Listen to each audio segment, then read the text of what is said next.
Here we are again on another episode of Bench. Everybody out there, please follow and subscribe. It is me, Alan Maldonado, and the great coach Dave Miller. How you doing today? Good morning. I love that you got to make that drive down the 405. Listen, man, it is not a good one. It is not a good one, but shout out to everybody that was in traffic with me. I see you, literally, because it was a parking lot. But speaking of parking lots and traffic being stopped, our 7-game winning streak was broken by the Suns. It was a debacle of a game. What's your thoughts on that, Coach? Debacle. Debacle was a nice descriptive. I mean, it was just a total no-show. Yeah. And actually, in that first quarter, Alan, it was the Luka show because he had 20 points. He was a bright spot. But then again, a bunch of other Lakers, 4 of them in particular, stood and watched. So, it was just they were out hustled. They were out athleticism. As you know, I like to make up words. They had lack of focus. They had lack of urgency. I mean, I've never seen LeBron James play 31 minutes and not get a rebound. And I'm not dumping on LeBron right off the bat, but it just was not a good game. And he actually really struggled. It was a struggle in garbage time for him to get that 10th point, to keep that double digit of 1,297 double-figure scoring games active. Right. It just was not a good show, and I thought a lot of things were exposed that we have talked about in the previous podcast, but not a good night. So what do you say about the turnovers, man? Right now, Lakers are at the bottom of the league in turnovers. I think that was crucial in the game. So what do you think that is? What is the reason behind so many turnovers? I think just lackadaisical. I get the unselfishness. I get that they want to share the ball. But sometimes when you turn down an open shot, we always call that a turnover because usually the first shot you get is your best shot. Because now when you make a move, you've got eyeballs on you. You have your defender, but now you've got 8 other eyeballs on you. So, 15-5 is great. You and I are ecstatic that the Lakers are 15-5, no doubt about it. But in those 5 losses, they've had 19 to 23 turnovers in those 5 losses. So that's really been an Achilles heel. And it's just not the Lakers. They're pros, right? We've seen them play well. 15 games, they've played well, and they've curtailed the turnovers. But a lot of teams that are more athletic, a lot of teams that like to pressure, that like to push you out to catch, we say make it uncomfortable or fight the catches. And, the Lakers really were exposed in that when they play teams that are physical, that hit first, that pressure you, that push you out of your operational zone. And that it takes 2 to tango. It's the person that throws it usually doesn't get the turnover, unless he just throws it into the stands. But you have to have eye contact. You've got to have familiarity, which they're getting. I don't buy that because I think basketball is basketball. If I'm going to pass the ball to you, I'm passing it away from the defense. I'm not passing it to the inside. I'm passing it away. But a lot of those cross-court passes were passes that I knew before they were thrown were going to be a turnover because you're playing teams. The defense is good in the NBA. Right. Even if you're a bottom 5 team, you're still a good defensive team. You're just not as good as the other 25 teams. Right. So it seems like it's been consistent that we've had trouble on back-to-back games. Why do you think that during this season I think it was we had the Portland, I think was back-to-back on the back-to-back, OKC I think was back-to-back, and then here we are with Phoenix again, back-to-back. Like I feel like we are losing a little bit of gas every time we have that. We're about 25% into the season. Is it fatigue? What do you think that is? I don't think it's long-term fatigue because, again, it's just the start of the season, right? We're at the 20-game mark, 15-5. So if you break it in quarters, we're at the quarter mark. I believe there is a fatigue factor of getting your body ready to go the next day, not just to a practice, but to a game speed situation.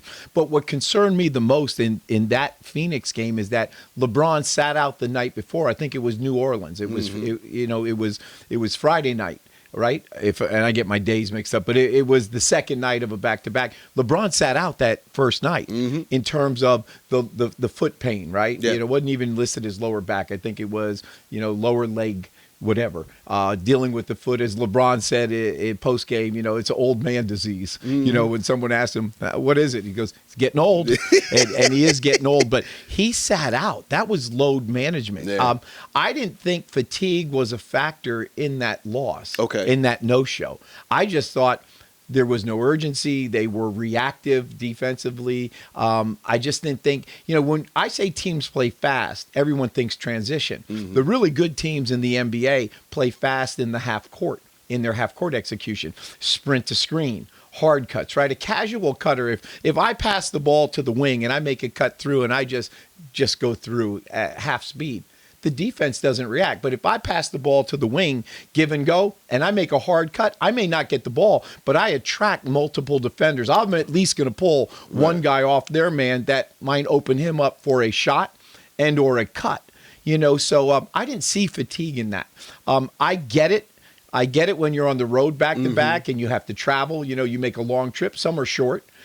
Or Orlando Magic and the Heat, that's not a bad trip back-to-back. Right. But if you're going from New Orleans to Minnesota, that's a tough one. Right. In the wintertime when there's a delay and you're sitting on the plane, you're de-icing or you're waiting to de-ice.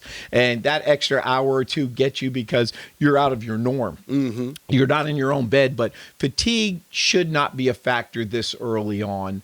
To the extent that maybe fans would think that's the reason we lost. We lost because Phoenix came out ready to play. Phoenix did an unbelievable job of defending without fouling. We are pretty good getting points at the free throw line. Right. The Lakers, because they run such good sets, and when they're rim running, they draw fouls, they get to the line, hit the free throws. They never got a chance to get free throws. So, I just thought they dominated the Lakers on both ends of the floor. Fatigue was not a factor. It was EFT. That was the factor. Energy, focus, and toughness. And Dillon Brooks got off to everyone's dismay. Dismay, as he is a competitor and he has some choice words for LeBron afterwards. What is your experience with players like that are antagonists, and how do you respond after losing to guys like that? Well, if they're on your team, you love them. Of course. Okay. You everywhere Dillon Brooks has been, he's changed the culture of the toughness, and it started at the University of Oregon. Okay, so I've watched him in college, and I get him wanting to be Dillon the villain. Right? That's just sort of he plays. What has really impressed me about him just this year, only this year, and I've gotten to know Dana Altman, his college coach, great college coach, by the way, that develops players at the University of Oregon. He loves them. He swears by him and, the other guys that he's had that play in the league like Pritchard. He just loves them. But I always thought Dillon was just that junkyard dog. You know how I say you're either a pit bull or you're either a poodle. This year, his offensive game, I'm not going to say he had some dream shakes and he had some Kobe turnarounds from the mid-post, but he's really impressed me from a skill standpoint, maybe more this year than any other year. I always thought of him as the enforcer. I always thought of him as the guy that's going to talk shit and get under your skin and be an irritant. But when you look at great teams, they always have a guy like that on their team that's an irritant, that gets underneath your skin. Because now if I'm thinking about you, it's taken away my focus that I should have on my team, my defensive discipline, my offensive discipline, what I'm supposed to do, because now I'm getting back and forth. At one point, I think Braun was down at the other end and JJ was yelling down. He wanted to move LeBron. He couldn't get LeBron's attention, sort of waved him off, and then called a timeout. So that goes to my theory that even though LeBron was having fun, JJ was working. Yeah. It's just it's funny seeing in Dillon Brooks sort of talent rise. He sort of reminded me of Ron Artest. That's who that game reminded me of a classic Ron Artest game where he's going to kill you on the defensive end and then also get his offensive numbers. Now, before we get into the preview of the Toronto Raptors game tonight, I definitely want to discuss with you the Chris Paul situation. Being sort of woken up out of the middle of the night saying that you are sent home on your retirement, your farewell season. You mean only 4 months to go? Listen, Please tell me, what is your thoughts about how the Clippers organization is handling that? Well, as you know, I coached him in New Orleans. Yes. He was my rookie. I coached the guards for Byron Scott, so I have a lot of love for him, and I respect the heck out of him. When I look big picture, I think it's a bad optic for the Clippers, and I think it's also a bad optic for Chris. Because now it's coming out, well, Chris challenges people. Chris, always has something to say. That's what makes leaders leaders. But that's been his MO since the beginning, which is very strange that now all of a sudden they're turning that against him. Well, of course you're going to use that. You're going to use anything you can to try and take away the awkwardness of the whole deal. I also think this. There's three sides to every story. Okay, there's Chris's side. There's the Clippers side, and then there's the truth somewhere in the middle. So, I have not talked to Chris about this. I will tell you, Thanksgiving week, we came back from the Maui Classic. Yeah. I took my mom over there to watch my son's team play. And Friday night, after Thanksgiving, I had front row seats for the Clippers so that my mom could see CP3 play. And pregame, he was out there and he said hi, but he just wasn't himself. I knew there was something going on, but you don't know what that is. I mean, he could have had car problems. Right. Something could have went wrong at the house, right? It could have been a myriad of things, but I knew he wasn't right. I just knew he wasn't right.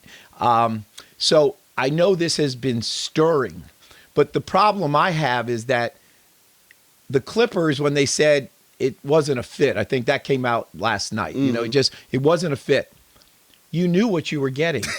Without question, let me tell you what the fit is. Yeah. In my humble opinion, and I'm not an expert on the Clippers, but I live in Los Angeles, Chris Paul is the greatest Clipper ever. I love Blake Griffin. Yep. I could name a couple other guys, but, Chris came in, Lob City. Chris came in and changed the culture. Chris came in and brought a professionalism to the locker room. But when you're a leader, just no different than Kobe Bryant. To lead, it's difficult because you have hard conversations. Now, there's a way to lead. Okay, we always talk about there's no human resources in sports. The things we say in a timeout, the things we say at a practice, you could get fired for in any other occupation. But the strength of Chris is to be able to tell people not only to know who's hot, who's not, and organize and direct on the floor, but a leader has to have those hard conversations. A leader has got to tell you the truth. It's no different than being a parent. You and I both have kids. Yep. We would never tell our kids something wrong that would put them in a position not to succeed. Correct. And, that's, and then the two words when you were getting us into this conversation that just sticks a knife in my heart was you said sent home. Yeah. Like you get sent home from school. You get sent home from school when you're bad. Yes. You get sent home, from your job when you're not performing. And that's the problem that I have. Why did it have to happen in the middle of the night you got sent home? That bothered me. It seems a little too emotional for a professional sport organization. It felt like he got kicked out of the house by his wife, man. He found the bags outside the door, and that it just seems unprofessional on the Clippers side. So with that being said, all the other players around the league are watching this. Like, this is a Hall of Fame future Hall of Famer that they have, and also first ballot, and one of the greatest Clippers to ever play. And this is how they treat him. How do you think the other players around the league are looking at this organization and how they're treating Chris Paul? Well, I talked to a couple, and they're very, very upset. Really? I mean, I think that hurts you in free agency. I mean, think about this. Forever, the Lakers have always been that destination for free agents. They sometimes pay even a little bit less. I know they used to pay the coaches less because the whole thing was live in Manhattan Beach, live in Playa del Rey, live in Santa Monica. I mean, what a place to come and coach. It's a Cali tax. Yeah. I mean, to be here. So it used to be then it was all Lakers. Now, Ballmer builds this $5 billion arena, which is off the hook. It's crazy. You just need to have your phone. You just walk through. You don't have to pull anything out. Your credit card gets charged. I mean, it's a playground. Outside, it's a playground. inside practice facility. Everyone used to go to UCLA old gym to play. Then the Lakers would get people to come to their facility to play. You want players to come in the offseason to play because you're building relationships. I just think they take a big hit. Laker fans won't like this, but I've said before, when I was with the Lakers full time as an analyst, it was like we could never beat the Clippers in that span. It's just of late that they started to beat the Clippers. You know, and no one ever thought the Clipper organization was good. It was always at the bottom. But Donald Sterling was making money, more money losing because it was in L.A. It was that market. Now Ballmer comes in, brings in that front office, and I always said, wow, with all that money and all the additions that they've made, and I'm just going to just make this up. If you only had 2 trainers, he's got 5 trainers now. Money is not an object with Mr. Ballmer because he has so much. So all of a sudden, it was like the Lakers were here and the Clippers were here, and they kept moving up, and they exceeded them because of the analytics and everything. Now I just think that puts a black eye. It just puts a big mark on there because a year ago, I was still saying, what an organization to play in, what an organization, a front office people that know what they're doing. And right now, it's a complete 360. That's what I got from talking to people in the league yesterday. Talked to a couple players, couple assistant coaches that I know very well called me and asked me what my take was on all this. And everybody is sort of poo-poo on that. And then you have the scandal with the money that came out. So it's like, is this unraveling? Not sure. But they need to do some things to correct it quickly. They do, man, and it's heartbreaking. Being that at the beginning of the season, there's that emotional and sort of moving moment when Chris Paul is having a moment announcing he's a Clipper, and he begins to cry, and to have it 4 months later, he's being sent home. That I think that is it was mishandled completely by the Clippers. And shout out to Chris Paul out there, man. Keep your head up and keep hooping. Hopefully we get to see you back on the court. Now let's get into the Toronto game tonight. Now Luka is out due to his wife being pregnant and having a baby. What's your thoughts on that moment? Just speaking of Luka missing out and being able to be there next to his wife during her while she's giving birth. I think it's wonderful. And, you know, when you go back maybe 10, 15, 20 years, I would have never thought that. You know, it was always basketball, basketball, basketball. We had a pillow at our house, Alan, that my wife would put out every October 15th on the couch. And it says, we interrupt this marriage/family to bring you basketball season because you're gone, whether it was college or the NBA. But now as I've gotten older and I have 4 grandsons, you know, sons are married, daughter don't get married, no babies. That's right. I like that. I think it shows that it's bigger than basketball. And a lot of guys are different. It's just what's your personal preference. You know, sometimes when guys take paternity leave, like it used to be just women. I know guys that take 6 months paternity leave. I go, have you lost your mind? You got to be there to change the diapers. You got to be there to give them the milk from the refrigerator in the bottles. I would never do that. But I don't begrudge or hold it against anyone that does. But I think it's great that he's going to be there for it. My first son, I missed when I was coaching at Arizona State by an hour. Oh, wow. Once I had heard that that my wife was going to have the baby, I got on a plane and came right back, and I got to the hospital an hour late, so I missed him. My second son that was born at West Point, I was there, and then when we had Sammy, I was here in Los Angeles. So I think it's great. It puts a void on the team in the sense that he's not going to be there. He's the leading scorer in the NBA. But now LeBron gets a chance now to up the level, if in fact he's going to play. Because remember, there's a back-to-back coming. Correct. It's Toronto and Boston, and we're wondering, okay, they said LeBron wasn't going to play back-to-backs. Right. Or at least early on. Right. So now we're wondering, like, I think Gabe Vincent will slot in to start tonight. Okay. But does LeBron play tonight and not in Boston, or reverse that? Marcus Smart is maybe close to coming back. If he were to come back, do you alter them so that you have LeBron with AR and Marcus Smart with AR? Because, again, those are some of your main core players that you have. But I think it's great. Congratulations, Luka. There's nothing better, as you know, you already have, I believe he has a daughter. There's nothing better than having kids. And just think of those two daughters, man, one day when they're going to be able to look back and see what their father did. And then when they get old, there's nothing better than having kids run around when you're a coach or you're a player in the NBA and watch their daddy. It's great. So I'm happy for him.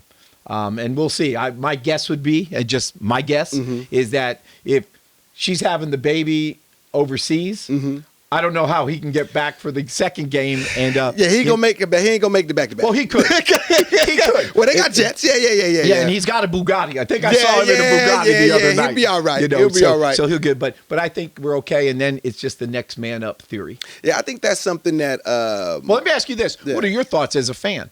I think it's. It's not just a fan, as a person, as another person in the entertainment business, where I think that's something that a lot of fans don't consider. The personal sacrifices that you have to make in your professional career, because there's been a lot of opportunities where I missed birthdays, I missed a lot of special moments because I was out on the road. I think there's a Draymond Green isn't available to go see his next child to be born, and sometimes that's a part of your business, and as a human being that can be taxing, and then it also can have its after effects, and people see the money, people see the success, but they don't also see the sacrifice. Sure. And I think it's really cool to see Luka go out and be there for his wife, but it's also cool for Draymond to stay and be able to keep his job, like keep that check coming to be able to provide for that child. Yeah. So shout out to the father, shout out to everybody in the NBA making those sacrifices. So with the game tonight, Toronto has been a bit of a surprise this season. Nobody really saw them coming out the way they're coming out. What are some of the keys to our victory and to reignite our winning streak? Well, I think it's a great matchup because the Lakers right now are sitting number 2 in the West. Toronto's number 2 in the East. So it's 2 versus 2, which is good. But with every game that's coming up, the number one thing, and we've talked about this in other podcasts, it's the turnovers. Yes. Before I talk Toronto, we have to talk Lakers. They have to, they were exposed. They're exposed against teams that are physical, that are quick, that are athletic, that pressure you up, that trace the basketball, that take away your vision, that get deflections. Most steals, you just don't have a guy usually just come up and take the ball or pick you off the dribble. But a lot of steals are off an initial deflection, and then a teammate who's in a pistol stance, seeing man and ball, they get there. Another thing is, again, Lakers, before we talk Toronto, the poorest half-court defense, and that starts on offense with great shot selection, balanced floor, and then you get back and you get turned, and you've got 5 butts to the baseline, 10 eyeballs surveying, the ball coming down, and talking. Those are all things that have to become habits. That's part of the culture, and JJ does a great job of talking culture and learn that culture from number 1 at Duke and number 2 with all the good teams that he was with, or great coaches that he was with, assistant coaches, head coaches. But you can't have culture unless there's digestion. You can tell me everything you want about culture, what we want to do on this show together. But if I don't digest it and I don't execute it, then you're wasting breath. So with that being said, those are the things that I think the Lakers need to take care of. This is a really good, it's a surprise team, as you alluded to. This is a really good team in terms of their athletic. They've got great wings. They've got Barnes, they've got DeAndre, they got Brandon Ingram. RJ Barrett, I think, is out. I don't think he's playing. I think he's hurt. But they have athletic wings. That hurts the Lakers. Yes. Right? I think we're a 3-and-D athletic wing away from making a great run. If DeAndre Ayton and the other bigs, we're good there. But can we get one more guy when the trade comes up? We don't need another point guard. We have 3 playmakers. We need an athletic wing that can lock down, that can be a pit bull, and that can get you an open bucket. So that being said, when Toronto, the games I've seen, a couple games that I've watched, They're really good defensively. They cover a lot of ground. They're athletic. They're in the top 5 in opponents' points allowed. They really guard the 3 well. And I think the 3 we started to shoot better. You talked about that the other podcast. So there's a lot of things that are going to go into this game. It's hard. It's cold. It's travel. You're in another country. You didn't get out today and walk around, man. The times I've been there, it's freezing. Yeah, so the good thing is you're laid up in the room with your feet up. You're getting rested. I think they went a day early. Okay. If I remember hearing that from somebody, so it's not going to be an easy game. And remember, I always say you got to win at home, which the Lakers did not. Toronto's saying, well, we got to win at home. Yeah. They're number 2, surprise, very well coached, and then the last thing about them, they play hard. They're not Oklahoma City hard, but they play hard. Yeah. And can the Lakers absorb that punch on the chin, and can they hit back, and can they take those blows? Right. So I guess what's your predictions? Do you see a victory? Do you see sort of the residual effects of Luka not being there? Like Austin Reeves has an opportunity to step up and really carry the team. I know LeBron needs to have a bounce back game. I guess how do you see us coming out at the end of this? I think it's a loss. I mean, okay. I don't bet on games. I've never bet on a game. I don't really even I don't talk to people. I mean, this podcast thing is new to me. Yeah. I don't really talk to people when they ask me at the health club, who do you think is going to win tonight? Yeah. I usually just sort of get by and say the better team, or say it's going to be a tough one, man. Right. It's going to go down to the wire. Because trust me, if I knew, then maybe I should go to Vegas and bet $100,000. It's like, it's crazy. March Madness, I can never beat my friends. I got a pilot that beats me every year because he picks on colors of uniforms. And I'm trying to go here and be the analyst. I think it's going to be hard. I think they're going to come out. I think it's going to be cold. I think Toronto is sitting there thinking like, well, I'll tell you what. It just popped into my mind because I was just going to say the Lakers are 15-5. They're 11-1.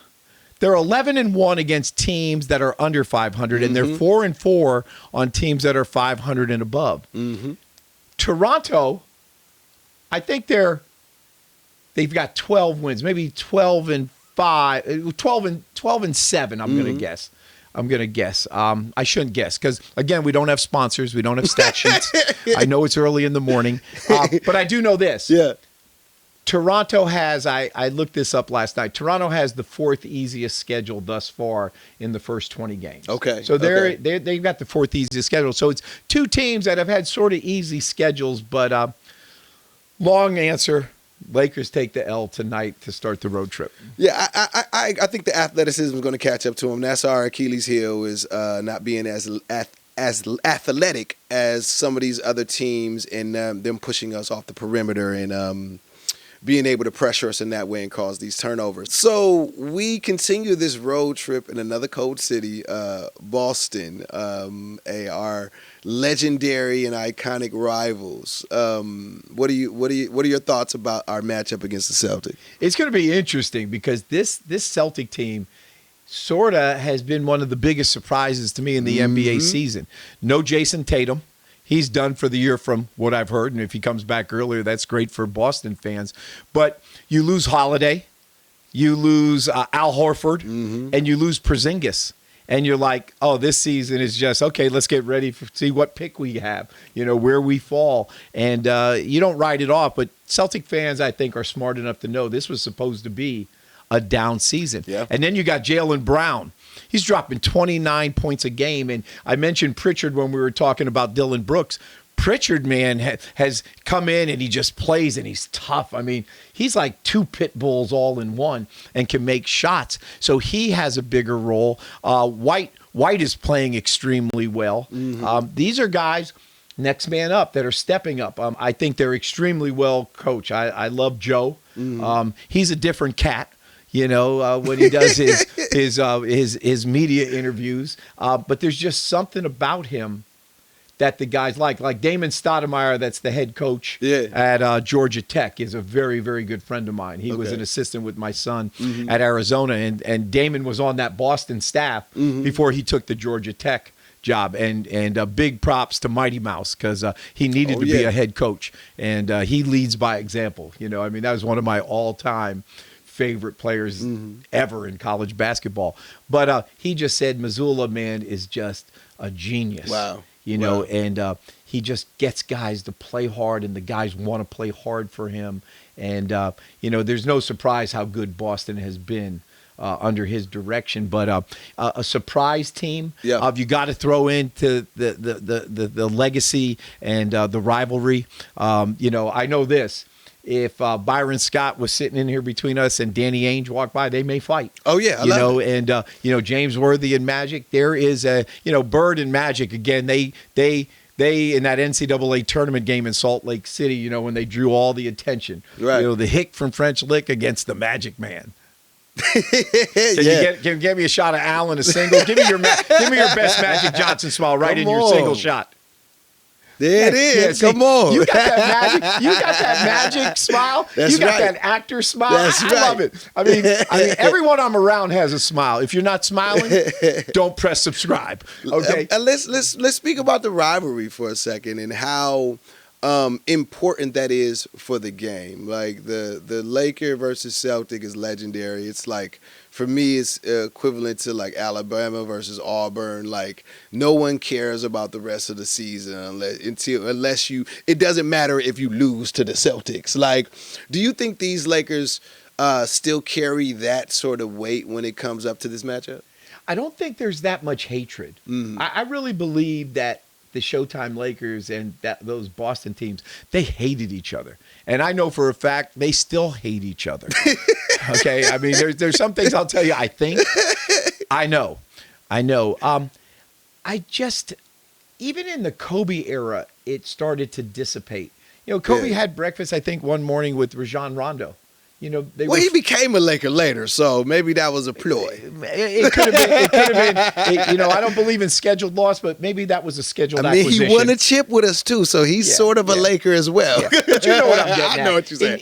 In your wildest dreams, that would not happen. No. But what I think has happened in the NBA is that because of AAU, because of playing thousands of games, and when I say thousands, I really mean thousands of games, or at least it feels like that in the summertime. All these guys are on the AAU circuit together. You could be at the same sneaker. You could be with Nike. You could be Adidas. You could be with New Balance, like Cooper Flag, I think, is New Balance, like Big Game James Worthy. Everybody knows each other. And it's sort of a country club atmosphere. Yeah. Before, it was like, those guys are here, we're here. It was like in Anchorman when all those guys, the news agencies met and they were going to have that big fight. Right. Anchorman, that's not the way it is. Yeah. There's guys that when you come into town, they go out to eat. They go to catch. If an opposing player, calls up you and says, "Hey, man, let's go out to eat," you might take them to catch for dinner. That never happened back in the day, But now everybody vacations together. People go on the banana boat rides together. As you know. So I think there's a competitiveness because it's the NBA that once it's game day, okay, phones are off and you're prepared. But everybody seems to like each other. And I don't know if I like it that much. I was going to say I like the hatred. I was going to say, like, have you seen or been a part of teams where you've seen your like star player maybe play down? No. No. Okay. No. Okay. And that's a great question, but no, I've never seen that. Everything to me is before the game. You come in a day early. I mean, it's great when you play LA, either the Clippers or the Lakers, and you're on a road trip. You come in that night, or you might come a day early if you're coming from your home destination. Right. But no, if I had to be picky, I don't like when guys are talking on the free throw line. Right. I like when they're jabbing at each other. But, when you see, like, this stuff drives me crazy. Yeah. At any time, especially NFL coaches, they put the thing, I don't have paper here, but they put this up and they're like this, like, what the hell are you saying? And now I know what people say at the health club. Well, they have people that read lips. Yeah. Man, let me tell you something. Yeah. There's nothing that I'm going to say that you can read my lips that's going to help you win the game. Players win games. That's right. Coaches put players in positions to win games. Coaches give you a roadmap of how to get from A to B. As a player, and Chris Paul's great at this, thinking of Chris Paul because he's in my mind constant.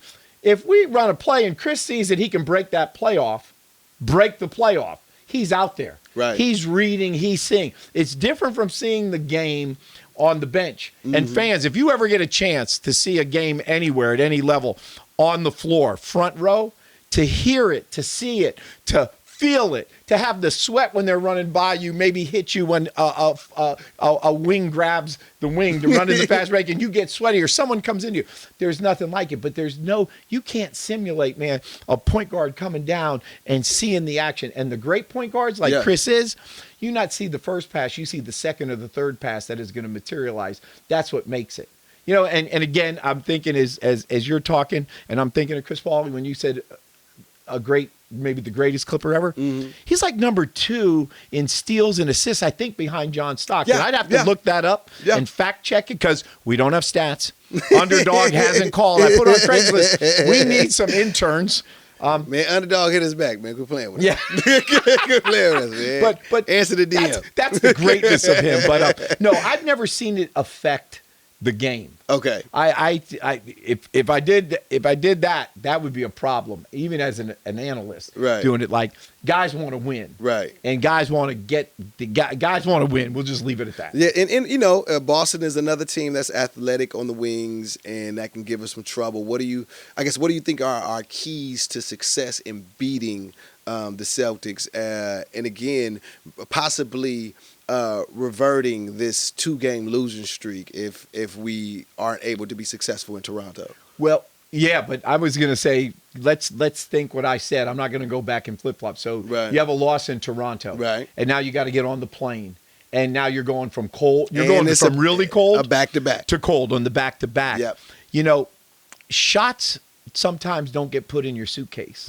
Shots don't travel. Your shot, you could be at home and go into a talk about it, Coach. The jumper didn't make the trip. Yeah, but you know what you can always pack, and this is great. This is great for middle school players, high school players, AAU players, college players. You can always pack defense and rebounding in your carry-on. Don't ever put your defense, don't ever put your rebounding in the check bag because it could get lost. Your shot sometimes is going to get lost. It's cold, you're not used to the rims, the perception behind is a little bit different. But to win on the road, to keep it close, to have a chance to win on the road, you've got to defend. Yeah. So they've got it.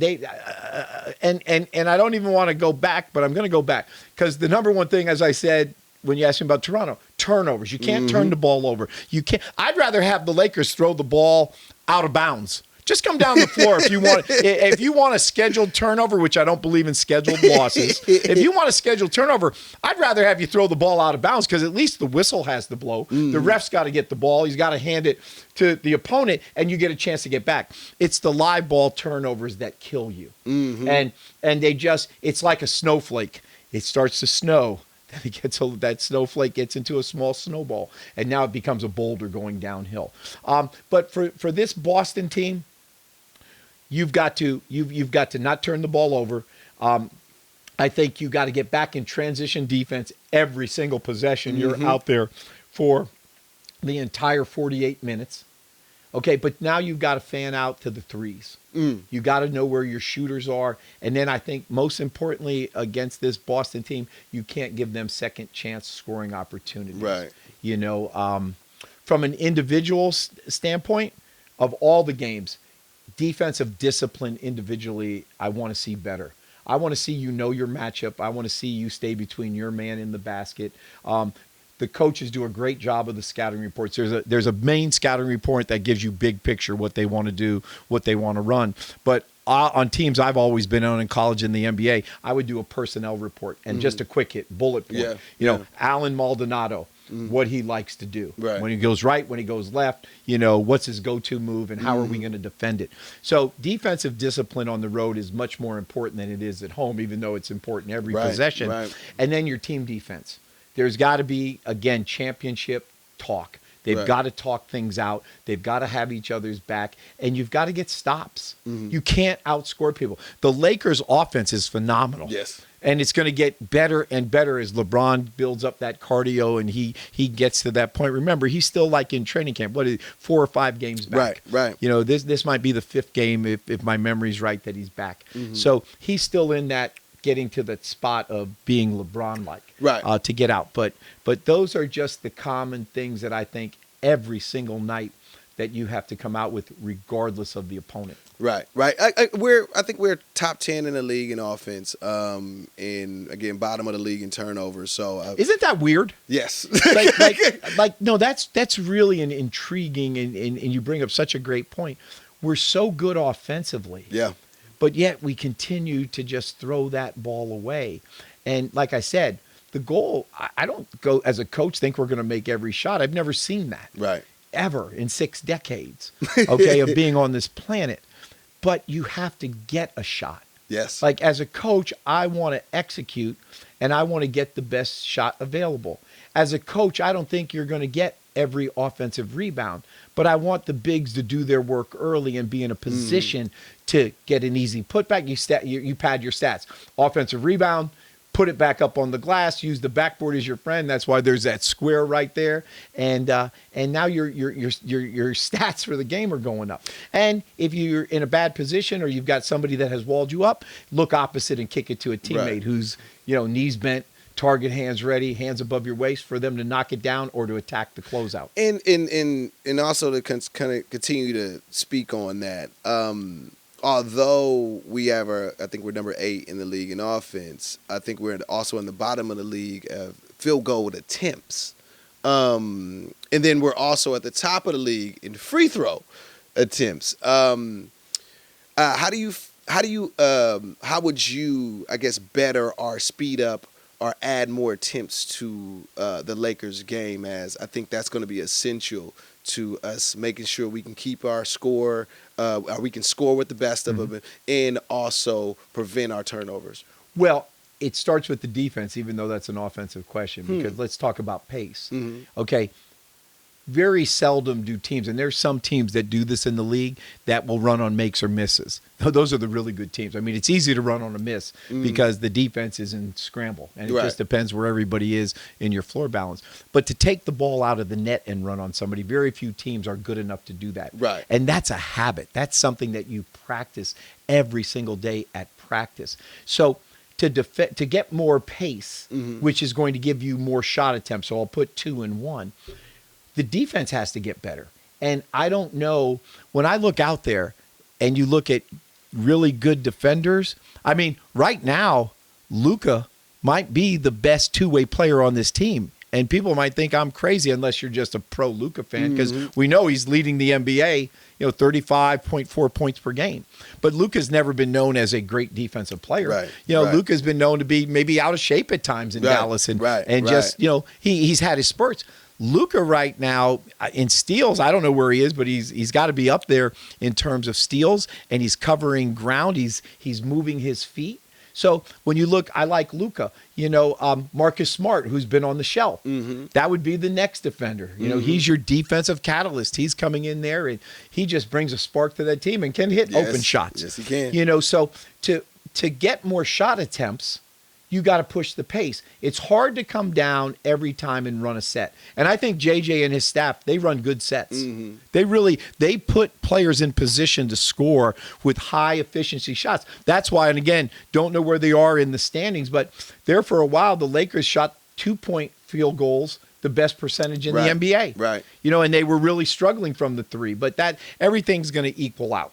Okay. Everything's going to equal out, but you got to push you got to play better defense. You have to try to force some turnovers, and I'm not talking about going for the Sports Center steal, and now it's 4 on 3. It's 4 on 5. Right. You got to defend better. You got to try and turn them over, and you got easy baskets, because back to where it's a grind every time running a play. And I talked to someone in the Laker organization that's on the bench. And when you have to coach every play, it's hard for JJ. Yeah. It's hard for the assistant coaches. And I've experienced that at different teams in college where you go in, you take over, you have new players, and you have to coach every possession. Copy. That you are exhausted. Right. Okay. All right. So leading up to our third game on this East Coast trip, we're going up against the Sixers. What's your thoughts? What's your thoughts on how we get this victory? As your predictions, we're already 0-2 on this road trip. How do you think we get the W in Philadelphia? Well, I think you are going to get the W in Philadelphia. Okay. So that's what I think this road trip is. I think you're going to be 1-2. Mm-hmm. Initially, when I think Sixers, to Embiid or not to be Embiid. I don't know how that came out. I probably won't get a shot in Blackish. Oh, Alan, Mark, you got to show Alan's laugh. I mean, I liked his Magic Johnson. Now he's just laughing at me. I'm hoping Anthony. I got you. I'm riding with you, Coach. Is Anthony Anderson watching us? He better be. Okay, because I've met him a couple of times with Byron. Yeah. I mean, you're on his show, so I hope he is. So to Embiid or not to Embiid, Embiid has more talent than most players have in their cuticles, in their big thumbnail. But I just, he'd be hard to coach him.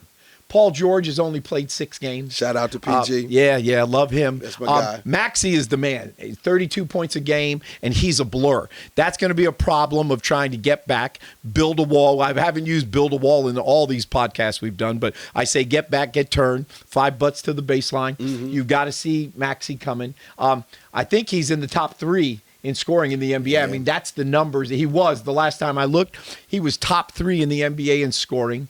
I love the rookie Edgecombe. I hope I have that name right. And then I'm going to throw a quick one out. We'll talk about awards as the season goes on. It's a little early. But Grimes is a kid, man, that I love. Yes. Grimes right now, he's my number 1 player for 6th man of the year coming off the bench. I love his energy. I love his focus. I love his toughness. I love the Sixers. That was my team growing up. Dr. J, George McGinnis, Lloyd Free, Bobby Jones, Caldwell Jones, all the Jones brothers, Doug Collins. Young Barkley. Don't forget Young Barkley. Well, yeah, Barkley later on. Daryl Dawkins, Chocolate Thunder, name it. He was from the planet. I'll give you $100 after this show if you can tell me. Can we get a 2-shot? I want to see his face. Okay. $100 if you can tell me what planet Daryl Dawkins was from. Well, no, Planet Jam, ain't it, or something like that? No. I wish, again, we got to get more interns. He was from the planet Lovetron. Yo, stop.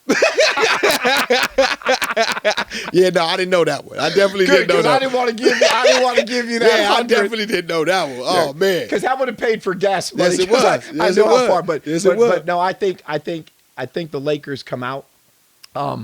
They're never going to quit. That's the one thing about the culture. Yeah, I think it's going to be really hard to beat Toronto. I think it's going to be really hard for Boston, and I hope I'm wrong. Yeah. But I'm just giving you 100, which we pledged that we would do. Yes, right. But I think they end it with a win, and we'll see. And then they come back. Yeah. Then it doesn't get any easier. Then they've got San Antonio on December 10th because that's the Cup. Yep. That's the Cup game. And then win or lose, they have Oklahoma City or they have Phoenix, which I like because those are 2 teams that beat them. Those are 2 teams that are athletic. Those are 2 teams that defend. Those are 2 teams that play hard and gave the Lakers a bunch of problems. Let's see where the progress was. Use that as a measuring stick. Yeah. I think we're going to be 2-1. I think we're going to. I think we're going to win against Toronto. I think we're going to win against the Celtics. I'm more worried about Phoenix. I think Tyrese Maxey or the Sixers. I mean the Sixers. Sorry about that. I think Tyrese Maxey is going to come out and have a hell of a game. Embiid and PG are getting into the flow of coming back from injury. So I think it's going to be flip-flop. I think it's going to be a 2-1. I think we're going to get Toronto. I think we're going to get Boston, and we may have trouble against the Sixers. If it was just Maxey and we were playing singles tennis, I'd say you're right. But this is not singles tennis. The Lake Show, the purple and gold. Yeah.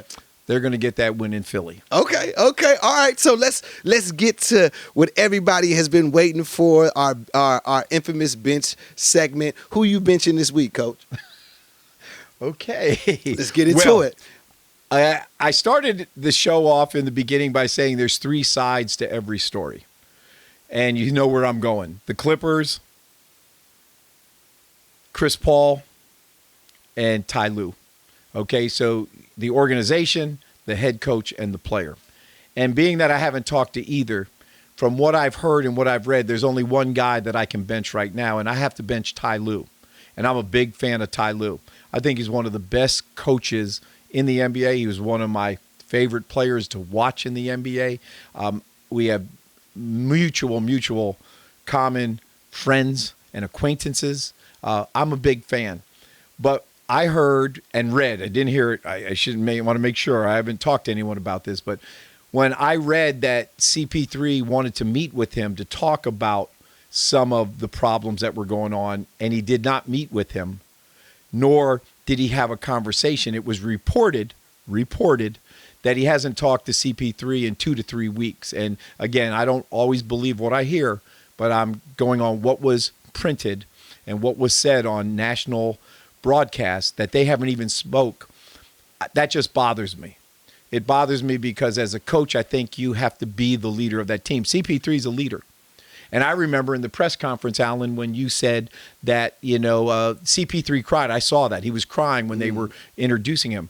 I also have heard him sing high praise of Ty Lue. At one point, if my memory's right, he said when he was on other teams, you not only had to prepare for the Clippers, you had to prepare for Ty Lue because of his adjustments and because of what a great basketball mind he was. So I have to bench Ty Lue. I don't like to bench coaches. I don't like to bench players. I usually don't like to name names. But if we're going to do this show and we do it in fun, we're not here to dog anybody. But Ty Lue's got to be benched if, in fact, he didn't have a conversation with CP3. And if, in fact, it's true that he did not meet with CP3, I've got to bench it, Ty. Come on, man. I listen. It's I already benched the Clippers.